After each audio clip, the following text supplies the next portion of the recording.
Hello दोस्तों, अगर आप लॉ फील्ड में अपना करियर बनाना चाहते हैं और आपका इरादा एक एडवोकेट बनने का है और आप चाहते हैं कि आप सुप्रीम कोर्ट के एडवोकेट बने, तो यह वीडियो आपके लिए बहुत खास होने वाली है। क्योंकि इस वीडियो में हम जानेंगे कि कैसे आप एक एडवोकेट बन सकते हैं और कैसे अपना करियर लॉ फील्ड में बना सकते हैं सुप्रीम कोर्ट के एडवोकेट बनकर। तो आइए जानते हैं एडवोकेट बनने की पूरी प्रोसेस। जब आप स्कूल की पढ़ाई कंप्लीट करते हैं और जब आप 10+2 यानी 12वीं कंप्लीट कर लेते हैं तो आपके पास दो ऑप्शन रहते हैं लॉ की डिग्री करने के लिए। पहला ऑप्शन, आप 12वीं के बाद 5 साल का LLB कोर्स कर सकते हैं, जिसे आमतौर पर BA LLB कहा जाता है, या BBA LLB या BCom LLB भी कह सकते हैं। आपने 12th किसी भी सब्जेक्ट से पास किया हो, आप लॉ डिग्री कर सकते हैं। आपने BA किया हो या BCom किया हो, यह कोई मैटर नहीं करता। आप किसी भी स्ट्रीम से हो, आप लॉ की डिग्री बड़ी आसानी के साथ ले सकते हैं। अब दूसरा रास्ता, आपको 12वीं के बाद ग्रेजुएशन करना पड़ता है। ग्रेजुएशन की डिग्री आपकी किसी भी स्ट्रीम में हो, चाहे आप BA करें या BSc करें या BCom करें, इससे कोई फ़र्क नहीं पड़ता।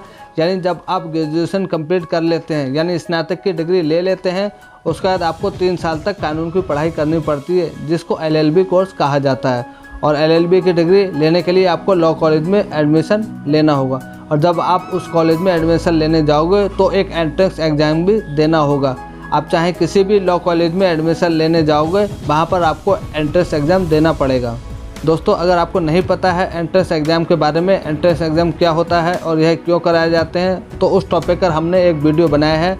आपको उसका लिंक नीचे डिस्क्रिप्शन में मिल जाएगा। इस वीडियो के बाद आप उसे भी जाकर देख सकते हैं, जिससे आपको अच्छे से पता चल सके कि एंट्रेंस एग्ज़ाम क्या होता है और यह क्यों कराए जाते हैं। आप जानेंगे कि आपकी ग्रेजुएशन में कितने % मार्क्स होने चाहिए। जब आप एंट्रेंस एग्ज़ाम का फॉर्म फिलअप करेंगे तो आपके ग्रेजुएशन में मिनिमम 50% मार्क्स होने चाहिए, तभी आप एंट्रेंस एग्ज़ाम में बैठ सकते हैं। अगर आप 12th के बाद डायरेक्ट LLB की पढ़ाई करना चाहते हैं, यानी कि 5 साल वाला LLB का कोर्स करना चाहते हैं, तो इसके लिए आपको CLAT यानी कॉमन लॉ एडमिशन टेस्ट देना होगा। और यह भी एक एंट्रेंस टेस्ट एग्ज़ाम होता है जो नेशनल लेवल पर होता है।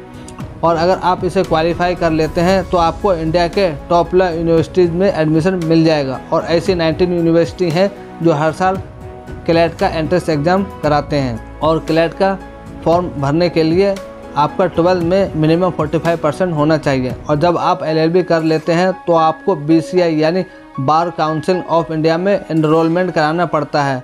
और जब आप स्टेट बार काउंसिल में रजिस्टर्ड हो जाते हैं तो उसके बाद आपको एक एग्ज़ाम देना होता है, AIBE ऑल इंडिया बार एग्जामिनेशन का। और इस एग्ज़ाम को क्वालिफाई करने के बाद आपको प्रैक्टिस ऑफ सर्टिफिकेट मिल जाता है। तो आप किसी भी कोर्ट में प्रैक्टिस कर सकते हैं, हाई कोर्ट हो या लोअर कोर्ट हो। उसके बाद आप हाई कोर्ट या लो कोर्ट में वकील बन जाते हैं, तो वहाँ से आपके सुप्रीम कोर्ट के वकालत करने का सफ़र शुरू हो जाता है। लेकिन सुप्रीम कोर्ट का वकील बनने के लिए आपको एक और एग्ज़ाम देना होता है, AOR एडवोकेट ऑन रिकॉर्ड में अपना नाम दर्ज कराना होता है। और एडवोकेट ऑन रिकॉर्ड में अपना नाम दर्ज कराने के लिए आपको AOR की परीक्षा को पास करना होता है।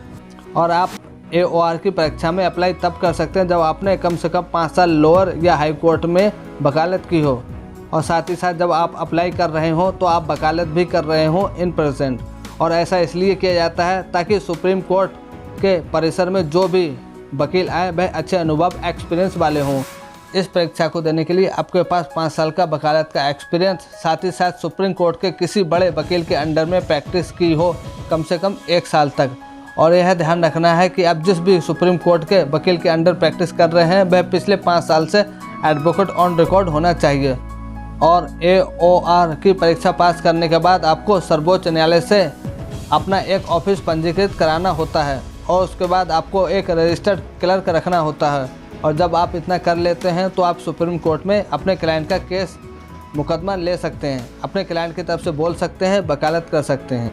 तो दोस्तों, अब आप समझ ही गए होंगे कि कैसे आप एक सुप्रीम कोर्ट के एडवोकेट बन सकते हैं। जानकारी अच्छी लगी हो तो वीडियो को लाइक और शेयर करें। अगर आपने अभी तक हमारे चैनल को सब्सक्राइब नहीं किया है तो ज़रूर से सब्सक्राइब कर लें, बेल आइकन वाला बटन प्रेस कर दें, जिससे आपको हमारी ऐसे ही इन्फॉर्मेटिव वीडियोस का नोटिफिकेशन मिलता रहे। तो मिलते हैं हम आपको एक और नेक्स्ट वीडियो में।